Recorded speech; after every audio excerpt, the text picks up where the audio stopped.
A exposição começará com o Dr. Pedro de Jesus Giuliotti, a quem agradeço a presença, é um procurador que sempre nos acompanha ali na escola. Ele é procurador de Justiça da Procuradoria Criminal, ex-membro do Conselho Superior do Ministério Público, mestre em Direito Processual Penal pela Universidade de São Paulo, tutor e professor dos cursos de Execução Penal à Distância ministrado pela Escola Superior do Ministério Público, professor de Processo Penal da Academia da Polícia Militar do Barro Branco, ingressou no Ministério Público em 14 de outubro de 88, atuou como promotor de Justiça nas comarcas de Barretos, Bebedouro, Guarulhos, foi promotor de Justiça titular na Vara Distrital de Mairinque, na comarca de Poá, na capital, atuou na Justiça na Promotoria de Justiça Militar, no Centro de Apoio à Execução CAEX, no GAECO, e foi titular da Promotoria de Execuções Criminais da capital de 93 até 2013. É autor dos livros Direito Intertemporal Processual Penal, da editora Juarez de Oliveira, e Lei de Execução Penal Anotada, da editora Verbatim. Desde logo passo a palavra, agradeço a presença do senhor. Bom dia a todos. Inicialmente eu gostaria de agradecer à escola por essa oportunidade de estar discutindo execução da pena. Esses eventos são fundamentais para que se esclareçam essas novas legislações. Eu vou me permitir falar de pé, que eu tenho maior facilidade. Eu preparei, na verdade, nós vamos falar a respeito da Lei 13.964. E eu fiz um apanhado sobre mudanças que essa lei inseriu na execução da pena, não especificamente na lei de execução penal. Essa lei ela fez uma série de alterações na execução da pena. Então eu vou fazer um apanhado geral, me permitam, se eventualmente faltar algum dado, mas esses dados serão complementados, e eu acabei de esquecendo de dizer, que é uma honra muito grande fazer parte dessa mesa com o Dr. Lincoln. Dr. Lincoln é um dos maiores especialistas, ou é um promotor de justiça que tem um trabalho espetacular no combate ao crime organizado. É uma honra muito grande. Na verdade, eu vou falar muito rápido, porque eu quero ouvi-lo. Quem hoje não quer ouvir o Dr. Lincoln, ele é um especialista, ele faz um trabalho espetacular, de grande relevância no combate ao crime organizado, com um sacrifício muito grande. Hoje o Dr. Lincoln, ele é obrigado a ser escoltado, ele sofre ameaças. Então eu vou procurar falar o mais rápido possível, porque eu também quero ouvir o Dr. Lincoln, que ele tem muito a dizer aqui para nós. Bom, a Lei 13.964 ela fez uma série de alterações. Por exemplo, no Código Penal, ela fez uma pequena alteração na multa que é cobrada. No Código Penal também o limite das penas, ela alterou o limite das penas. Ela fez pequenas alterações no livramento condicional no Código Penal. Na Lei de Execução Penal, o que essa Lei 13.964 mudou? Ela fez algumas alterações pontuais nas faltas disciplinares, no RDD, no regime disciplinar diferenciado, no sistema progressivo, na saída temporária. Ela também fez algumas alterações que interessam para quem atua na área da execução, nos crimes hediondos, no regime jurídico dos presídios federais e nas organizações criminosas. Eu vou procurar fazer comentário a cada um desses itens. Multa. Antes eu posso dizer que, no meu modo de entender, essa legislação ela fez alterações bastante tímidas no combate ao crime, de uma forma geral. As alterações são tímidas no meu modo de entender. Elas são relevantes no combate ao crime organizado. Ela se aprofundou bastante, essa lei. Ela inseriu uma série de medidas rígidas, mais rígidas, no combate ao crime organizado, e isso, com certeza, o Lincoln vai dizer. Mas, no combate à criminalidade, de uma forma geral, ela é bastante tímida, e esse projeto me decepcionou bastante. E no final da minha exposição eu vou dizer. No tocante à multa, ela pacificou um entendimento. Quem executa a pena de multa? Havia uma discussão se a multa deveria ser executada pelo Ministério Público ou na Fazenda Estadual. Havia uma discussão muito grande. Os promotores remetiam a guia de multa ou a execução da multa para a Fazenda.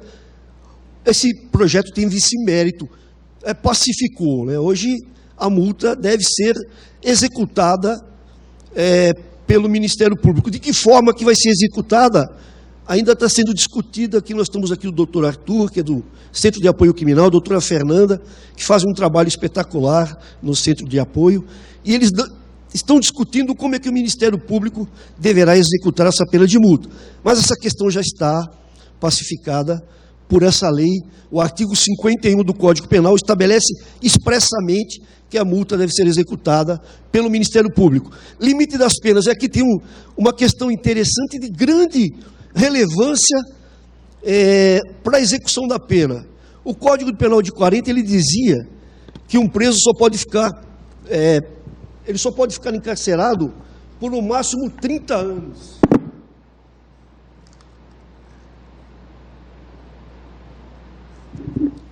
Por que o Código previu um tempo tão curto, 30 anos? Porque a expectativa de vida era pequena.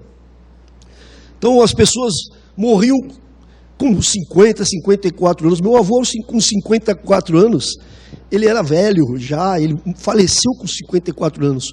Hoje as pessoas têm uma expectativa de vida muito maior. Meu sogro tem 87 anos, trabalha, dirige. E a lei de execução penal, ela previu um limite de pena pequeno, porque a pessoa com 30 anos cometesse um crime, ficaria mais 30 anos, com 60 anos já estava velho. Só que essa expectativa de vida mudou muito, né? Hoje as pessoas têm essa expectativa de 80, 90 anos. 30 anos de pena é muito pouco. É muito pouco. Eu tenho um caso muito famoso que vai explicar bem essa questão. Havia um preso famoso que ele matou várias pessoas. Eu vou citar o nome: Chico Picadinho. O que ele fazia? Ele matava e picava. E ele tem 10, 15 vítimas que ele matava e picava. Ele foi condenado a 300 anos. Então as pessoas ouvem 300 anos, né, que nem o governador do Rio de Janeiro, ele está condenado a mais de 300 anos. Né? Ele vai ficar preso, pela nova lei hoje, 40 anos. Ele não vai cumprir todo esse total de pena. E o Chico Picadinho foi condenado a 30 anos, porque o Código Penal dizia que você não poderia ficar além de 30 anos. Terminou os 30 anos, toda a imprensa, como ele era muito famoso, toda a imprensa foi lá entrevistá-lo, né? O seu Chico só vai sair, né? Ele tinha tomado banho, todo arrumadinho, cabelo penteado, estava preparado que no dia seguinte ele ia sair. Depois de 30 anos preso, depois de matar mais de 10 pessoas, ele matava e picava e colocava dentro de uma mala. Foram lá entrevistar: o seu Chico só vai sair amanhã, que bom, né? Beleza, conte pra gente como foi a sua experiência de 30 anos, tal. Aí, seu Chico, uma pergunta que não quer calar, todo mundo quer saber, que está nos assistindo. Seu Chico, o que o senhor vai fazer amanhã, a hora que o senhor pisar, a hora que o senhor estiver em liberdade, que o senhor estiver na rua? Seu Chico, o que o senhor vai fazer? O que o seu Chico respondeu? Eu vou matar e picar, né? O que faz com o Chico Picadinho? O Código Penal lhe dá a resposta, ou na época deu alguma resposta. O que fazer com o Chico Picadinho? E o que nós fazemos hoje? Hoje aumentou para 40 anos, mas ainda é pouco. Nós temos presos psicopatas que não se ressocializam. Está provado isso tecnicamente, cientificamente. Os médicos dizem: essa pessoa não tem recuperação. 40 anos ainda é pouco, né? Foi um avanço? Foi um avanço. Aí eu aponto como uma mudança meritória dessa lei. Aumentou para 40 anos, mas ainda é pouco. Nós não temos resposta para psicopatas. Um psicopata que fica 40 anos na prisão, o que se faz com ele depois? O que nós fizemos com o Chico Picadinho? Talvez vocês estejam curiosos para saber, né? Ele foi colocado em liberdade ou não? Ele não foi colocado em liberdade. Por quê? Nós fizemos um puxadinho, nós demos um jeito, que nós interditamos civilmente o Chico Picadinho na época. E ele ficou preso mais 30 ou 40 anos, ele deve ter ficado preso uns 60 anos. Então o Código Penal não lhe dá a resposta para essa alternativa. Aumentou para 40 anos, foi um avanço, mas o meu modo de entender ainda é pouco. há necessidade de um tempo maior de pena. Nós temos comprovado pela medicina presos psicopatas que eles não têm recuperação, eles não têm condição de viver em sociedade, soltos, eles deverão voltar a delinquir. Mas esse é um aspecto positivo da lei. Nós tivemos também uma modificação no livramento condicional, foi alterado o artigo 83 do livramento condicional, e o dispositivo nessa lei, antes se discutia se a falta grave impedia ou não o livramento condicional, havia uma discussão muito grande, e hoje não há mais dúvida.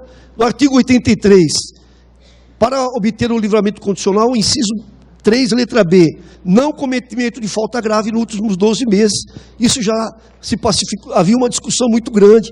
O sujeito cometeu uma falta grave, ele foi pego com celular, ou ele agrediu um outro preso, ele poderia obter o livramento condicional?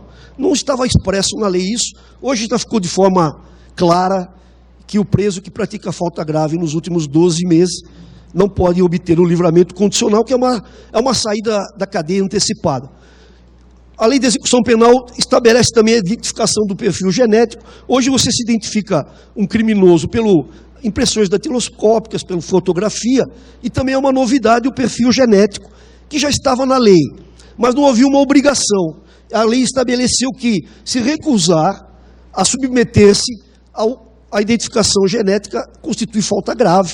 Também é uma questão importante, porque o preso simplesmente fala: eu não vou colaborar, eu não vou permitir a identificação por DNA, e não havia o que se fazer, não havia uma sanção. Hoje, se ele se recusar a fazer, ele comete falta grave. E a grande alteração, como eu disse, essa lei, ela é bastante importante, porque ela agravou muito a questão do combate ao crime organizado, ao combate às milícias. E a grande alteração está aqui no artigo 52 da Lei de Execução Penal, que eu não tenho certeza que o Lincoln vai aprofundar essa discussão, porque ele é um dos promotores que atua nessa área, né? Então, com certeza, ele vai aprofundar. O que mudou? Tudo que está em preto, em negrito, foi alterado, né?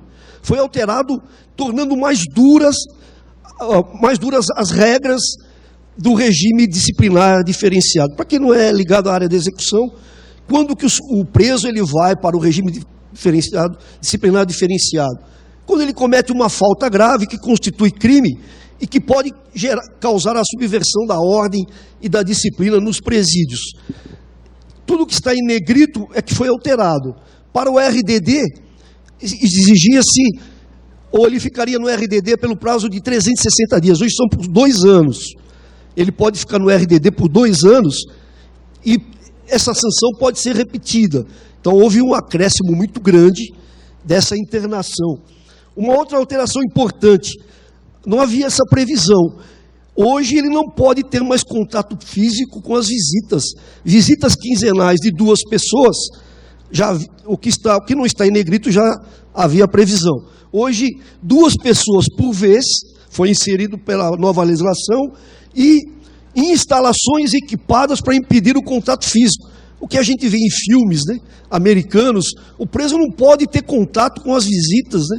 Através desse contato é que se passam drogas, que se passam celulares.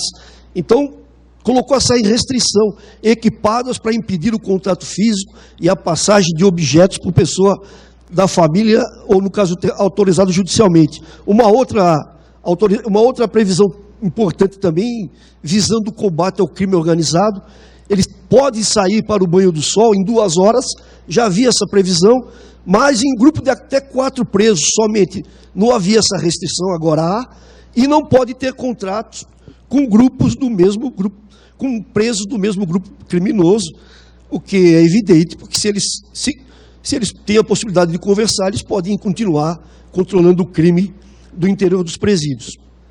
Entrevistas sempre monitoradas, esse também é um inciso novo, entrevistas sempre monitoradas, exceto aquelas com o seu defensor, em instalações equipadas para impedir o contato físico. Então, o grande problema do sistema penitenciário brasileiro, no meu modo de entender, é essa possibilidade dos presos manterem contato físico com com as visitas, com as pessoas que os visitam nos estabelecimentos prisionais. A visita íntima, que é, no meu modo de entender, um absurdo, que alguém cometa um latrocínio, que alguém cometa um estupro, um roubo, que alguém cometa um crime grave, um crime hediondo, possa ter visita íntima. Não há previsão legal na lei de visita íntima. Nenhum país do mundo desenvolvido permite que um preso em regime fechado tenha visita íntima. Isso é um erro do nosso sistema penitenciário. Ainda não há um impedimento para esse tipo de benefício, que me parece totalmente absurdo. Não é possível que um preso cometa um latrocínio, cometa um roubo, um homicídio, um estupro, tenha esse benefício enquanto ele está no regime fechado. Outras modificações que visam, se os senhores lerem aí o que está em negrito, basicamente combater as organizações criminosas, né? Inclusive possibilitando a internação em RDD de membros de milícia, mesmo que ele não tenha praticado qualquer falta grave. Então, se ele pertencer a uma milícia, ele deverá ser de uma milícia ou de uma organização criminosa, ele deverá ser, sim, internado em RDD, que é o cumprimento de pena de uma forma bastante rígida, né? Sem nenhum contato com o exterior, sem nenhum contato com as visitas, são através de instalações adequadas. É uma pena, é um cumprimento bastante proporcional, né? O sujeito comete um crime gravíssimo, ele ainda, além de ele cometer um crime gravíssimo, ele pertence à milícia, ele pertence a organizações criminosas, dentro do presídio ainda ele comanda o crime, ele tem que ter uma punição proporcional, e o RDD possibilita essa punição proporcional, mas eu tenho certeza que o nosso colega, o meu amigo Lincoln, vai aprofundar um pouco mais essa discussão a respeito do RDD. E tem outras, tudo que está em negrito é uma alteração do artigo 52 da LEP, tornando muito rígido o RDD, para tornar proporcional, para que a pena tenha um caráter proporcional ao crime praticado. O sistema progressivo, eu também sou um crítico do sistema progressivo. O que vem a ser o sistema progressivo? O Brasil adotou um sistema progressivo que nenhum país do mundo adota. A Inglaterra inicialmente adotava esse sistema, ninguém mais adota esse sistema progressivo. O que vem a ser o sistema progressivo? O sujeito começa no fechado, semiaberto e aberto.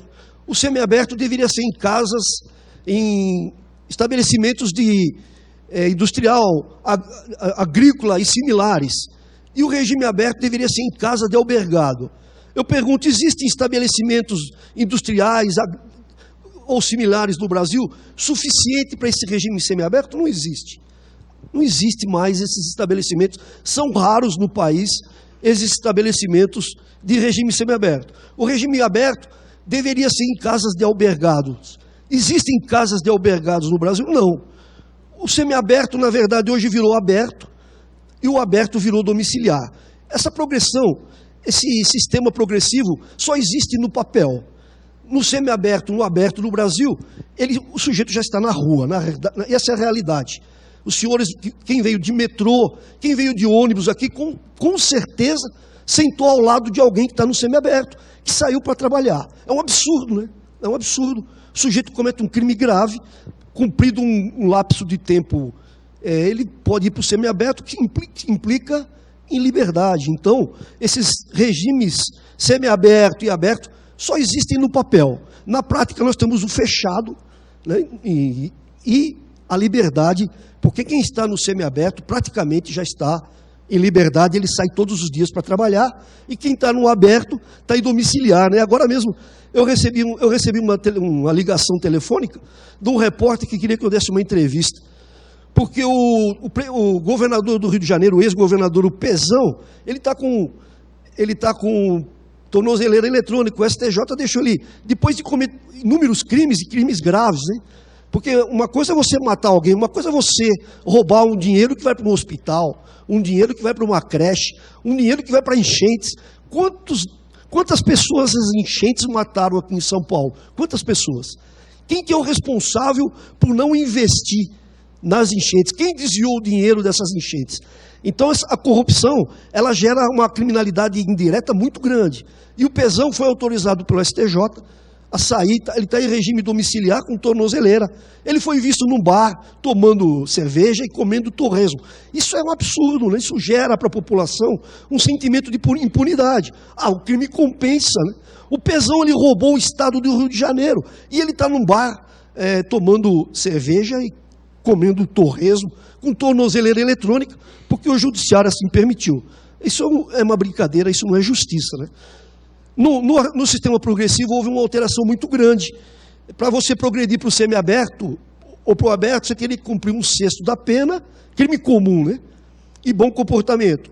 E para crime hediondo, 2/5 primário, 3/5 reincidente. Houve uma alteração muito grande. Então, está aí, 16% se primário, crime sem violência, 20% se for reincidente, crime. Houve uma alteração muito grande, houve um rigor maior, felizmente, hoje para progredir, principalmente para crime violento, crime envolvendo organização criminosa, há a exigência de um lapso muito maior. Na realidade, eu não sei se vai ser possível ler, eu encontrei esses gráficos num livro do nosso colega César Dario Mariano, mas me parece que não está muito legível as frações exigíveis. Então, para vocês terem ideia aqui, reincidente em crime hediondo ou equiparado, ele tem que cumprir 60% da pena. Reincidente em crime hediondo ou equiparado com resultado morte, onde é vedado o livramento condicional, ele tem que cumprir 70%. Então, houve sim, hoje, felizmente, para progredir para esses regimes virtuais, porque são virtuais, né? Não existem na prática, há uma exigência maior, 70% da pena. Antes era 2/5 para primário e 3/5 para reincidente. Então, de fato, houve aí uma exigência maior. Me perdoa, o gráfico não está muito legível, mas depois eu posso disponibilizar. Ele está muito bem explicado, todas essas novas regras aqui do 112, né? Várias novas regras do 112. Esse gráfico acabou fazendo um resumo. Houve sim um avanço nesse aspecto, e hoje, para você progredir de regime, principalmente para organizações criminosas, indivíduos pertencentes a milícias, há uma exigência muito maior do lapso, né? Ainda não há exigência do laudo criminológico, que é uma falha. A lei de execução penal, o Código Penal, ele exigia, para progredir, o cumprimento desses lapsos, na época 1/6, 2/5 ou 2/3, ou 3/5, mais um laudo criminológico. Esse laudo criminológico foi retirado da legislação e também não foi implantado agora, é um erro. Você não pode, um sujeito que cometeu um estupro, um latrocínio, você tem que fazer uma avaliação psicológica antes de colocá-lo nas ruas. Lamentavelmente não há essa exigência, só há a exigência de cumprir um desses lapsos e o bom comportamento. Saída temporária, isso é um dos maiores absurdos que existe na nossa legislação. É revoltante saber que um país desenvolvido como o Brasil ainda permite saída temporária. É uma vergonha isso. Isso gera uma indignação. As pessoas, mas como é que pode a Suzane, que matou os pais, sair no dia dos pais? Isso gera para a sociedade um sintoma de impunidade total, né? Que o crime compensa. Quantos crimes semelhantes a da Suzane foram praticados após o cometimento do crime que ela praticou? Por quê?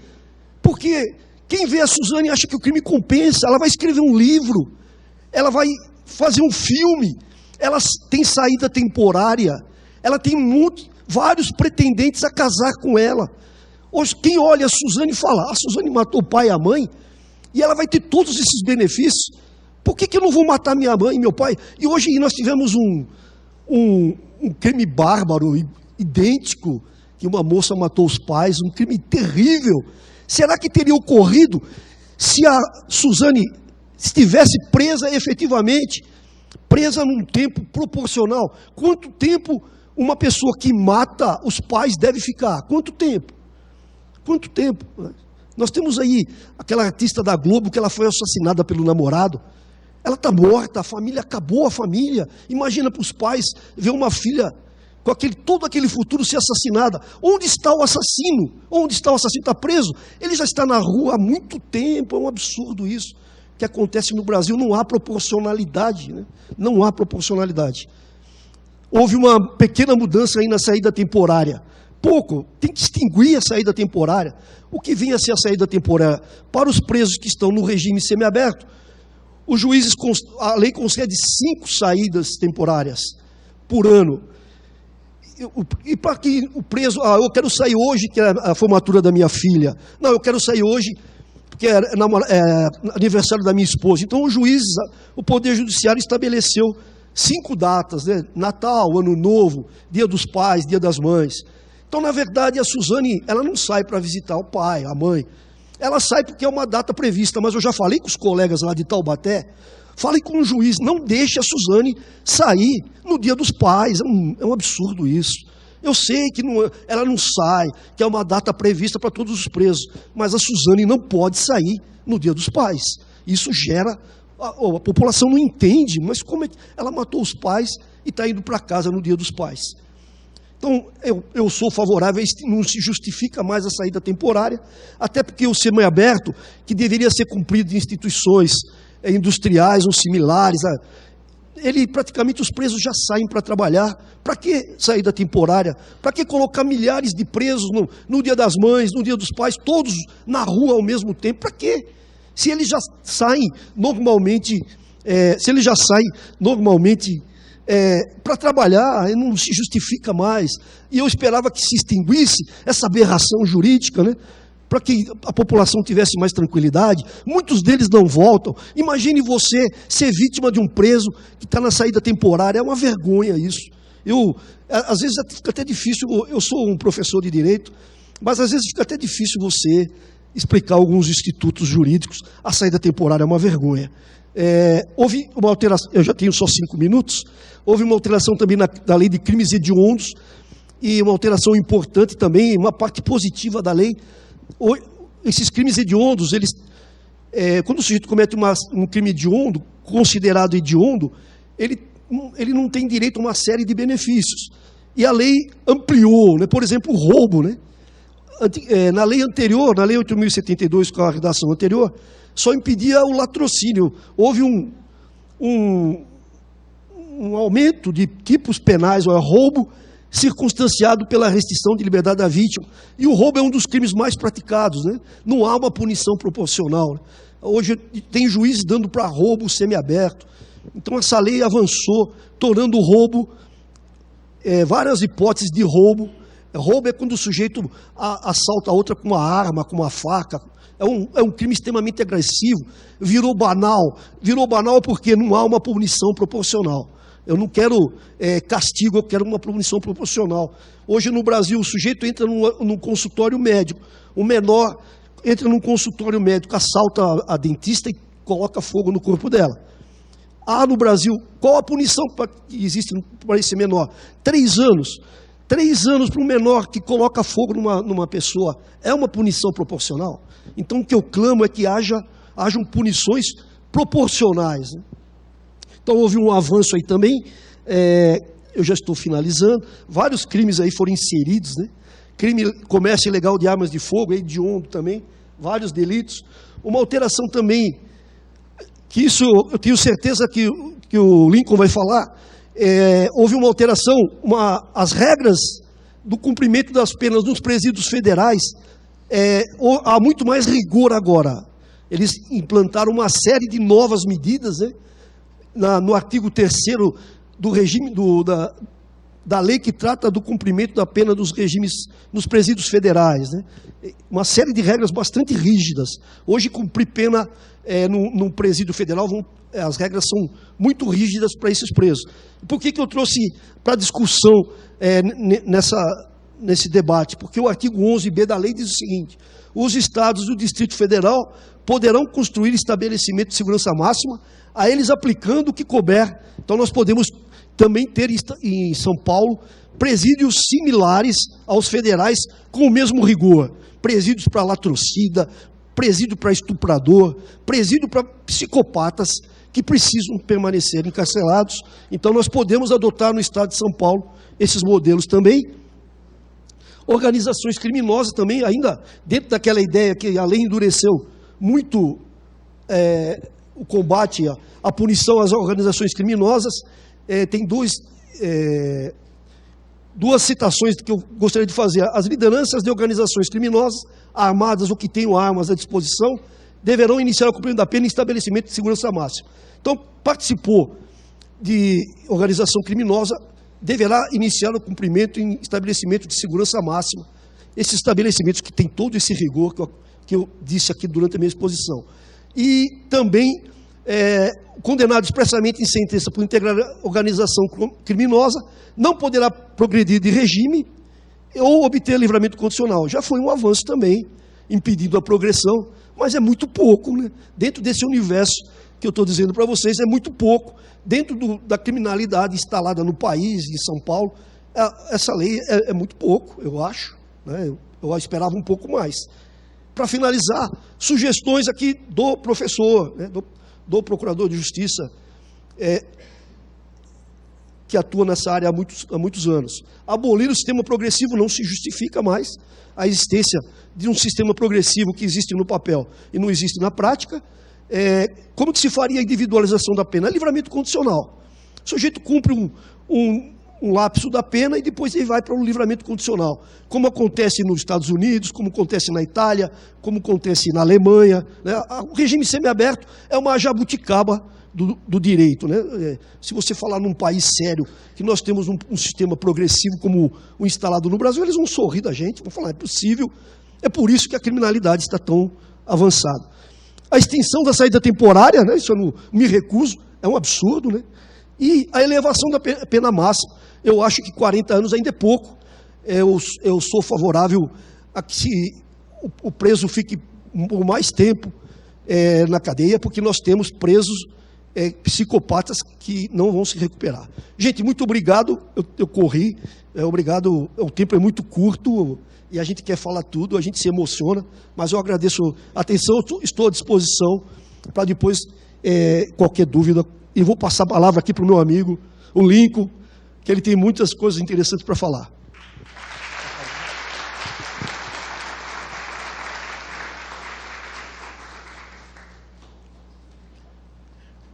Agradeço ao Dr. Gigliotti e já de imediato passo a palavra ao Dr. Lincoln Gaquia, promotor de justiça do GAECO, um dos maiores expoentes e, sem dúvida, uma referência para a gente aqui em termos de investigação de criminalidade organizada, que certamente vai nos brindar aí com bastante conhecimento nessa área da execução penal. Bom, meu bom dia a todos. Eu gostaria de agradecer imensamente à escola, né, pela ter me convidado aqui para participar desse simpósio que tem acompanhado aí nas últimas semanas. Está sendo um sucesso, não só presencial, mas no estado todo, viu? Doutor Levi transmita, doutor Paulo Sérgio, né, os parabéns aí pela nova gestão e pela excelência dos eventos que têm sido organizados aqui. Gostaria de cumprimentar o FUMAC, né, nosso amigo já há longa data, e especialmente o doutor Gigliotti, né, uma referência na área de execução criminal, dos poucos que conheço no Ministério Público, desde que ingressei, e ainda quando fazíamos a execução criminal nas comarcas, né, hoje elas são centralizadas nas VECs, mas cada um que tinha uma cadeia pública na sua comarca, lá nos idos de 91, quando ingressei, em 92, atuávamos também em execução criminal, e por diversas vezes me socorria modelos aí, né, que eram compartilhados, obviamente não pelo WhatsApp, né, nem pela outros meios aí, mas pelo Dr. Gigliotti. Na verdade, a gente recebia isso, às vezes do centro de apoio, né, Arthur? Mas vinha pelo correio também, né, porque nós não tínhamos que mandar isso por e-mail, enfim, são outros tempos. Eu acho que, feitas essas considerações, eu queria dizer que eu tenho a impressão de que eu fui convidado para participar da mesa mais pela atuação minha à frente do GAECO que como promotor de execução criminal. Eu, circunstancialmente, desde 2008, sou titular da primeira promotoria de execuções criminais de Presidente Prudente. Mas, desde da mesma data, eu tenho coordenado o núcleo do GAECO lá em Presidente Prudente, e eu consigo atuar, eu acho que no melhor dos dois mundos. E eu faço aqui uma reflexão que eu gostaria de levar para os senhores, que nós descuidamos da execução criminal.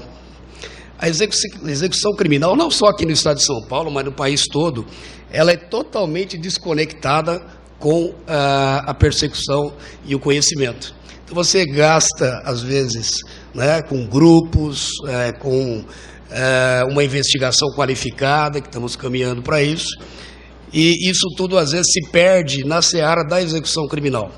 Nós temos aqui VECs, por exemplo, concentradas aqui em São Paulo, mas de presídios que estão, por exemplo, o Presidente Venceslau II, o RDD de Bernardes, estão lá na minha região, que às vezes os colegas aqui da capital não têm conhecimento e não têm obrigação de ter, porque eles só têm acesso aos autos, de quem é determinado réu na ordem natural das coisas, principalmente em questão de organização criminosa.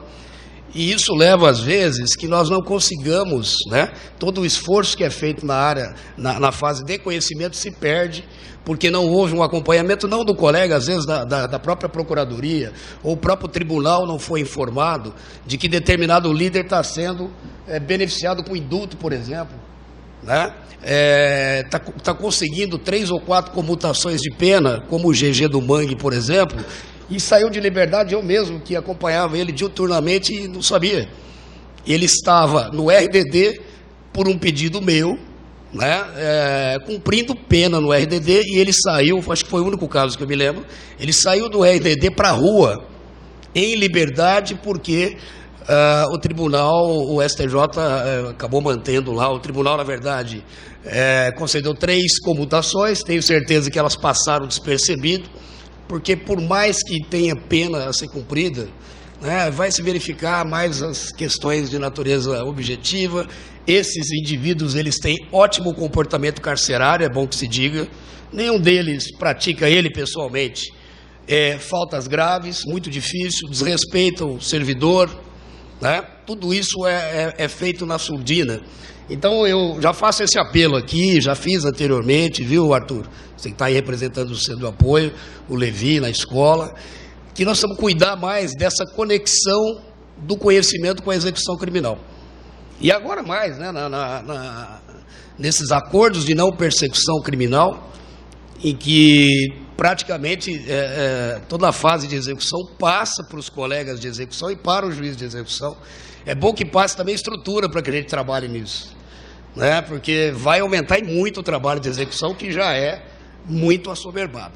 Mas, feito essas considerações, eu creio que o Giuliotti já esgotou praticamente o tema em relação aos avanços da lei anticrime, Eu vou fazer algumas observações, principalmente na questão que mais eu atuo, que é a questão do RDD, da inserção do preso no RDD, e algumas observações, umas positivas e outras negativas, porque me parece que leis, eu já ouvi falar isso de um antigo professor, as leis e as salsichas é melhor que não saibamos como foram feitas, porque essa legislação, embora seja um avanço, ela é um verdadeiro Frankenstein. Então se pega um trecho de alguma coisa com proposta de outro ministro, com resolução ou com portaria que determinava a visita de sistema penitenciário federal, e se insere na lei. Quanto mais nós detalharmos o que deve ser feito, pior fica. Eu penso que a lei deveria ser mais genérica. Vou explicitar quais os avanços aqui na questão da LEP e o que nos preocupa. Bom, primeiro, apenas uma observação, Giuliotti, se me permite, a constituição de falta grave por recusa do preso a não fornecimento de de material para perfil genético, me parece que vai possivelmente ser fulminada de inconstitucionalidade, que o preso não vai poder ser obrigado a fazer prova contra si mesmo, né? Existem outros meios de se colher essa prova, isso acho que a doutrina e a jurisprudência já consagrou, que é quando o sujeito já dispensa o material genético, né, alguma coisa, um cigarro, um fragmento de cabelo, sei lá, que não está no corpo dele, mas penso que isso aqui é algo que precisa, possivelmente vai ser fulminado por inconstitucionalidade. Faltou aqui colher alguns outros materiais, que já que se disciplinou isso, por exemplo, a colheita do material fonético do preso, né?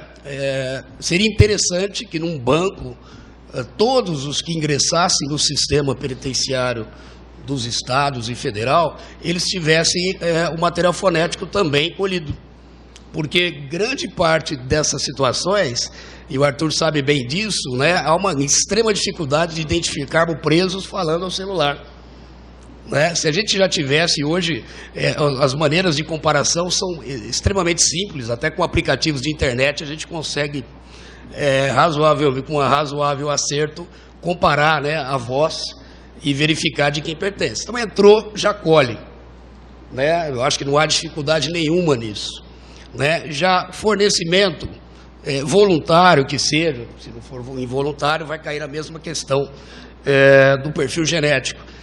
Da caligrafia. Hoje a gente faz uso, né, de cartas que o próprio preso escreve para a direção ou para a família, então eles colocam aquilo no arquivo do preso, e quando a gente pega alguma carta com algum conteúdo criminoso, a gente mais ou menos que compara e depois, obviamente, instaura procedimento, manda para perícia, né, fazer o grafotécnico. Mas seria interessante que tivéssemos isso de maneira oficial. O preso entrou, ele já fornece material caligráfico e fonético também, acho que não vejo nenhuma dificuldade nisso, né?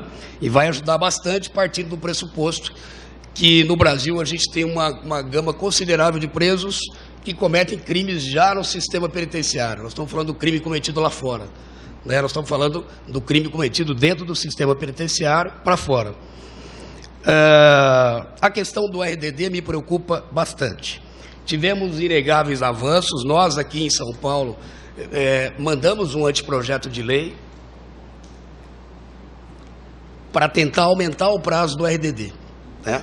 Havia já um projeto andando lá da bancada da bala, não sei exatamente qual era o autor, mas a gente já previa ali, doutor Gilberto, que se alterasse o prazo mínimo de internação no RDD de 1 para 3 anos e prorrogável, pelo menos por igual período. Porque, na prática, nós constatamos o quê?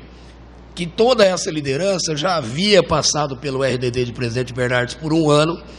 Dificilmente nós conseguimos prorrogar o RDD, até porque o Judiciário, nesse aspecto, tem uma interpretação muito estreita, né, da lei. Então teríamos que ter prova de que ele no RDD tem praticado fato novo, que vai ser praticamente, ou seria praticamente impossível. Então com 1 ano ele acabava saindo mais fortalecido ainda do RDD, considerando que o RDD em São Paulo é uma das unidades, é o CRP de Presidente Bernardes. Para quem não conhece, está a 660 quilômetros aqui da capital, vizinho de Presidente Prudente, onde eu resido. Já fui promotor também em Presidente Bernardes, a minha primeira comarca, em 1992. Presenciei lá 4 rebeliões com destruição total da unidade prisional. E o CRP hoje é um dos melhores presídios do país. Então, para que não ficamos com um complexo de inferioridade, a primeira unidade penitenciária federal foi copiada, literalmente copiada, do RDD de Presidente Bernardes. Tá certo? Tanto a disposição do prédio, das celas, a disposição física das celas, as normas de procedimento, que isso foi criado aqui no estado de São Paulo, por uma portaria do Nagashi Furukawa, não era nem por lei, aliás, o RDD foi pioneiramente iniciado no estado de São Paulo por portaria, né, e depois acabou virando lei, mas enfim, é algo muito positivo, mas a experiência provou que o prazo de 1 ano é muito pouco. O Marcola passou 4 vezes depois de 2006 no RDD. Não adiantou nada. Por quê? Nós descobrimos, eu mesmo fui responsável pelo pedido de incursão dele na maioria dessas vezes. Não só dele, como de outros presos. Mas o que a gente descobriu? Primeiro que eles começavam a se blindar dentro da penitenciária 2, quando voltavam, para que não fossem pegos mais. Então não havia mais celular, já tinha bloqueador em 2012 na penitenciária 2, de Presidente Venceslau. E aí eles começaram a distribuir o poder, em escalões inferiores, mas muito bem elaborados. Inclusive tem denúncia nossa de 2013, com o organograma com toda essa estrutura bem delimitada, justamente para evitar que essa cúpula, não que ela não fosse responsabilizada criminalmente, que para eles, Giuliotti, mais 10 anos, 5 anos, 20 anos, 40 anos é chover no molhado. O problema dele é assim: eu vou para o isolamento, eu vou para o RDD? Não, então está tranquilo. Pode, já falaram isso para mim, o Adi falou: doutor, quanto que dá esse sequestro, extorsão, blá, blá, blá, X? Tudo bem, pode colocar aí que eu confesso e tal, não tem problema. Por quê? O cara tem 300 anos de pena para cumprir. Aí ficava na questão do prazo de 30 anos. Claro que eles não contavam com a nossa astúcia, porque a gente conseguiu, no decorrer desses anos, com muita dificuldade, responsabilizar criminalmente a cúpula do PCC. Então, a denúncia de 2013, ela já trazia gravações do Marcola, gravações do Carambola, ordens para matar, ordens para comprar armamento, enfim, para fazer rebelião, até para matar o governador. Então, a gente, nessa época também conseguimos o RDD, mas a gente conseguiu responsabilizar essa cúpula. E achávamos que com o RDD isso ia melhorar, mas não aconteceu. O presídio de Presidente Bernardes, ele está a 30 quilômetros da P2 de Presidente Venceslau. A mesma visita, o mesmo advogado que ia ver os demais líderes em Venceslau, na volta paravam no RDD. O advogado não tem restrição, pode olhar, tem restrição para visita, mas ele não tem. Ele pode atender, desde que ele agende, atender o cliente dele quando ele quiser, dentro do período de semana. Ele saía lá, já passava para o Marcola, para os demais líderes, tudo que foi passado na P2 e vice-versa. Às vezes, no mesmo dia, ele voltava para a P2. Obviamente, não ia atender o mesmo preso, ele tinha outros agendados. Então, de tal sorte que o isolamento por si só, nada produziu, precisava de um isolamento geográfico.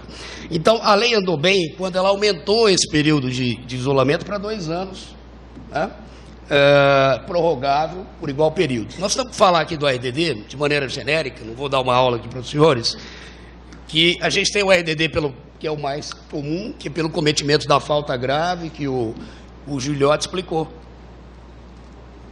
O preso discute com o outro, vai e mata o colega de cela, ele imediatamente vai para o RDD. E nós temos o RDD, que é chamado também de RDD cautelar. Esse é o mais complicado, porque o judiciário tem uma dificuldade em aceitar esse RDD. Não sei por quê, porque a lei, inclusive, hoje ela não fala. Mas a lei, antes da modificação, ela falava, inclusive, em participar de quadrilha ou bando. Indícios de participação de quadrilha ou bando já era o suficiente para a incursão do indivíduo no RDD, quanto mais o Marcola. Mas qual o fato criminoso que ele praticou? Você tem aí uma gravação? Não, não tem. Você tem uma carta escrita por ele? Não tem. Então, desculpe, mas não vai ser possível. Então, era muito difícil a gente fazer com que o judiciário entendesse, que a lei precisa ser aplicada. Então, se há indícios, e havia indícios, ele era referido em cartas, embora ele não tenha escrito a carta.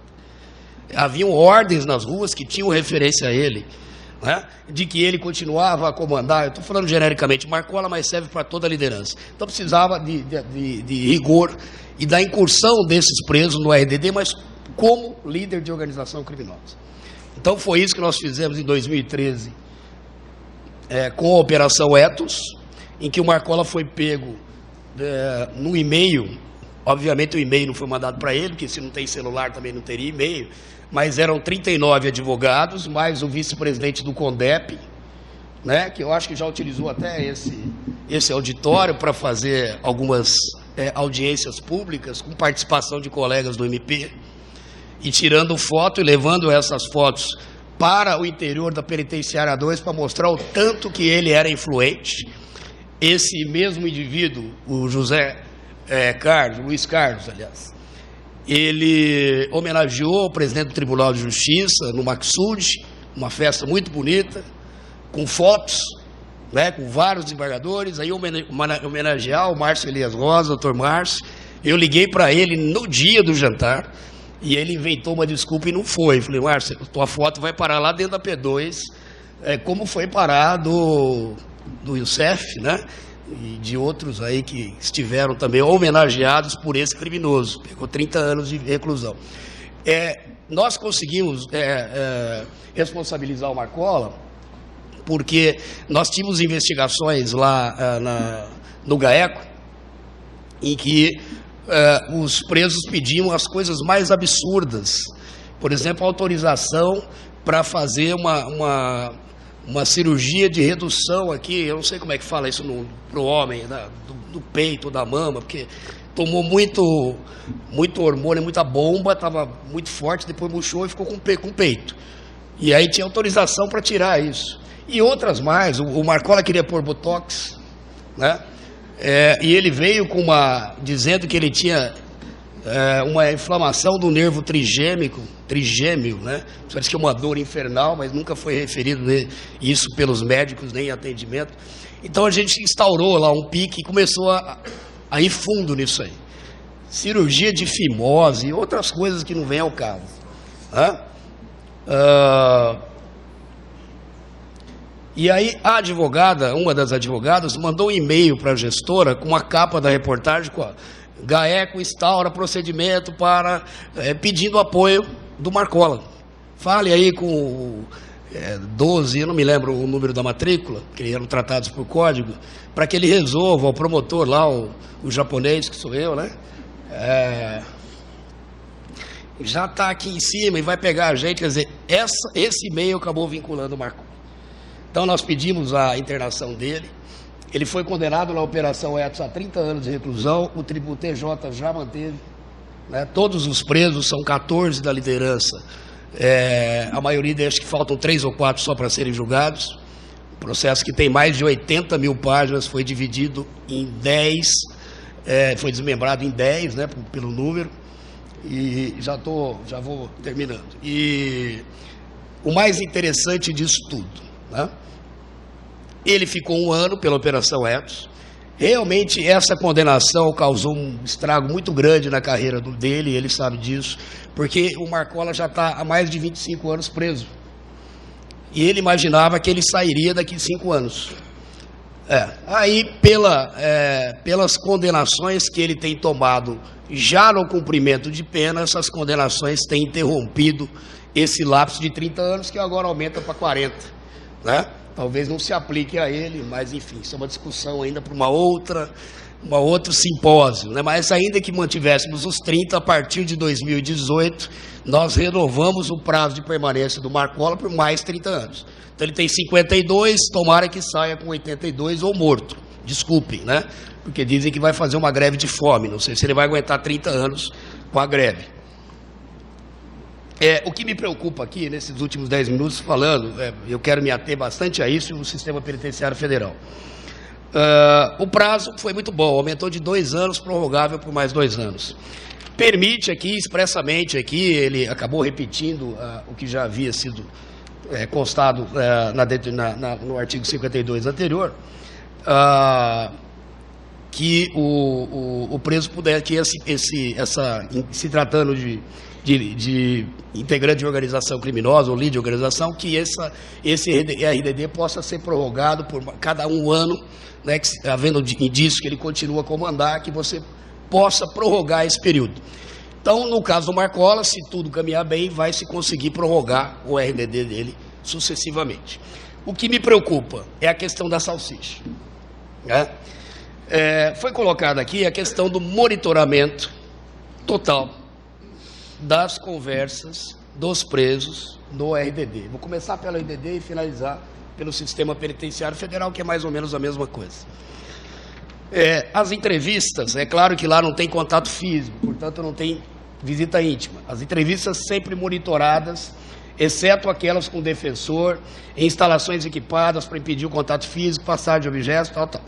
Então, Já constou expressamente na lei que todas as entrevistas, inclusive de familiares, devem ser monitoradas, gravadas, né? E tem um parágrafo que diz que ela será gravada em sistema de áudio e vídeo com autorização judicial e fiscalização por agente penitenciário, que é o que é feito no sistema penitenciário federal. Pois bem, nós temos alguns problemas aqui. Primeiro, né, se admitirmos essa gravação como meio de prova, em se tratando do RDD, quem é que vai conceder a autorização para a gravação? Como vai se fazer a gravação? Eu imagino que nós vamos utilizar, por analogia, o que dispõe da lei de interceptação telefônica, que é o que eu faço quando solicito. Antes mesmo, até porque agora a nova lei de interceptação telefônica, com as alterações da lei de abuso de autoridade, ela passou a prever como crime, né, a captação ambiental de sinais não autorizados, que é o que se fazia antigamente. Botava lá, o preso ia falar com o familiar, colocava lá um gravador, às vezes para ouvir para fins de inteligência e manutenção da ordem no sistema prisional. Hoje precisa de autorização judicial, porque senão é crime, só que a lei não disciplina direito como é que isso vai ser feito e quem vai definir. E vou levar um problema mais adiante. As duas unidades mais perigosas do Estado, a P2 de Venceslau e o RDD de Bernardes, são de atribuição da 5ª VEC aqui da capital. Certo? Todos os processos são de atribuição da 5ª VEC aqui da capital. Embora territorialmente estejam lá na área da 1ª e 2ª VEC de Presidente Prudente e na área do DECRIM, que também eu atuo, né, dos processos digitais. Mas isso aí tem uma razão histórica, foi por causa da morte do Machado Dias, do juiz Machado Dias. O tribunal quis punir esses presos, tirar um pouco de luz sobre os juízes e promotores e trazer esse processo para cá. Acabou mais prejudicando do que ajudando. Se inicialmente, nos primeiros momentos, era importante que isso ocorresse, hoje não é mais, não tem função. Né? O colega daqui da capital, sequer às vezes sabe quem é o Funchal, por exemplo. Funchal é o assassino do Machado Dias. Mandei para o Sistema Federal agora, junto com o Marconi e outros 21. Não é? Então, essas são algumas questões que são apreciadas. Qual é o juiz que vai verificar? É o juiz de execução? Então, se for o juiz de execução, eu vou ter que fazer o pedido aqui para o Paulo Sorce na 5ª VEC, que já é uma dificuldade. Né? Só para fazer um parênteses, o pedido de remoção dos presos para o RDD eu já havia feito. Para o Sistema Penitenciário Federal, todo mundo sabe que fui eu que fiz. Né? Tivemos problema até de discussão de atribuição, se a atribuição era minha ou dos colegas da VEC de São Paulo. Né? Que não queriam fazer, não todos, mas alguns. Não vem ao caso, cada um tem o seu entendimento. Né? O que eu quero dizer é o seguinte, eu falei, poxa, se eu estou fazendo o pedido como promotor do GAECO, não estou fazendo como promotor de execução de Presidente Prudente. Se até o delegado de polícia pode, se até o diretor do presídio pode, eu não posso. Então eu fiz. Isso foi discutido no tribunal, já foi pacificado que não há problema nenhum de atribuição, embora quase eu tenha tomado uma representação aí na Procuradoria-Geral, mas isso acho que não vem ao caso. Né? Eu acho que a gente não pode ser representado por querer trabalhar, na minha opinião, né? Respeitando o entendimento diverso dos colegas, eu tenho o meu. Então, há uma dificuldade muito grande. Eu tive que sair lá de Presidente Prudente, com provas lá de Presidente Prudente, fazer um pedido aqui na 5ª VEC. Agora, para monitoramento do RDD, é aqui na 5ª VEC, vai produzir prova criminal? E se produzir? Porque normalmente ele vai continuar comandando o crime na conversa com a esposa. Aí não tem previsão legal, mas na alteração da lei de incursão do preso no Sistema Penitenciário Federal tem, porque copiou praticamente a portaria do Moro. Né? E lá eles dizem, eles citam aqui, não vou lembrar o artigo, eu teria que procurar, mas cita, por exemplo, que essa prova que vai ser gravada, autorizada judicialmente, ela não serve para infrações pretéritas, o que eu concordo, mas serve para infrações futuras. Olha, tem um plano aí para matar o governador do estado, você chama o fulano, o ciclano, nós vamos explodir a Barra Funda, enfim. Isso serve. Então isso está na lei hoje de incursão do preso no Sistema Penitenciário Federal, que a gente vai ter que acatar também como por analogia. Né? Já que na questão do RDD, que é a mesma situação, não foi disciplinado. Quando você disciplina muito, você acaba engessando. Nós temos uma extrema dificuldade de conseguir juízes que vão autorizar essas escutas.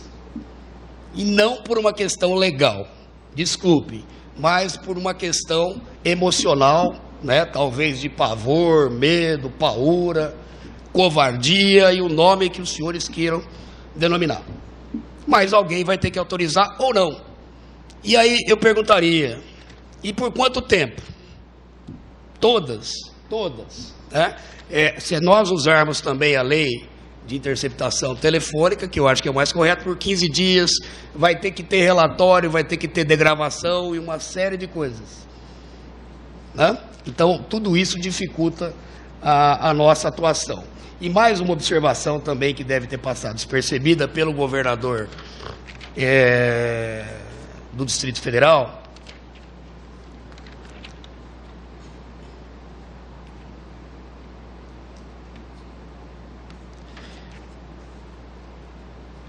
é que fala que, por exemplo, se houver provas que o sujeito, quando você for instituir o RDD,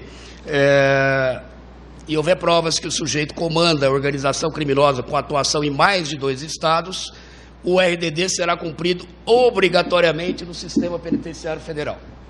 Então, já no caso do Marcola, me resolvi, porque era obrigatório que ele fosse para o sistema penitenciário federal. Então, me parece que isso acaba realmente, a bom tempo, endurecendo ainda mais as regras com relação a esses presos. E uma inovação também que veio muito bem a calhar, né, é a que prevê os estabelecimentos prisionais de segurança máxima. Eu tenho uma dificuldade, Juliado, de saber qual é o estabelecimento de segurança máxima, já que todos os de regime fechado do Estado de São Paulo são de segurança máxima. Então, talvez, já que explicitou tanto, poderia esclarecer. A partir de agora, o estabelecimento prisional de segurança máxima será aquele destinado aos presos disso, não vai ter visita íntima, não vai ter o banho de sol isolado, não terá direito, por exemplo, a televisão na cela, como nós temos em todas as celas das 179 unidades prisionais do Estado, não vai ter direito a revista, a rádio, e uma coisa muito simples que tem no sistema penitenciário federal, não tem tomada. Não tendo tomada, nunca vai ter telefone, pode até entrar por 1 dia, 2, acabou a bateria, acabou o telefone. Então, nós já, quando fizemos a proposta, apresentamos, levamos lá numa das comissões da Câmara, lá, eu fiz uma exposição, isso faz uns 2 anos, nós já pedimos que fosse estabelecido, né, em termos claros, o que seriam esses estabelecimentos prisionais de segurança máxima, e eu previa lá como se fosse um semi-RDD, né, para presos aí faccionados, realmente perigosos, né, que não podem ficar junto com os demais que estão cooptando, aqueles que estão entrando no sistema. Esses presos ficariam no estabelecimento do tipo Supermax americano, né, 1 por cela, sem direito à visita íntima, porque, como disse o Gilhote, isso aí não está na lei de execução penal. Não há problema nenhum em vedar isso para determinadas unidades prisionais, não é? E você conseguiria, com isso, ter um regime intermediário ou uma unidade intermediária antes de mandar esse preso para o sistema penitenciário federal. Então, eu tiro o preso de Venceslau, tem 30 presos hoje lá em condições de ir para o sistema penitenciário federal, tiraria o preso de lá e vou levar para uma outra unidade que será construída lá na região oeste, se Deus quiser. Eu estou apresentando uma proposta ao governador que se construa um presídio de segurança máxima, estou falando preferencialmente lá, porque eu gostaria que fosse lá, né? Até porque a gente tem alguns juízes e colegas que são bem receptivos. Nós teríamos o quê? Uma válvula de escape, como eu digo, para situações complexas, como os presos que já estão na P2, já foram para o RDD e eu não tenho o que fazer com esses presos, mandaria para essa unidade, né? E também para os presos que vão voltar, porque se forem ver aqui nas regras de inclusão, o preso fica, era 1 ano, agora por 3 anos no sistema federal, prorrogável se houver necessidade. Mas podem ter certeza que os juízes federais fazem o máximo esforço para devolver os presos para São Paulo. Tá? Do Marcola, por exemplo, já veio, de todos, eles querem devolver.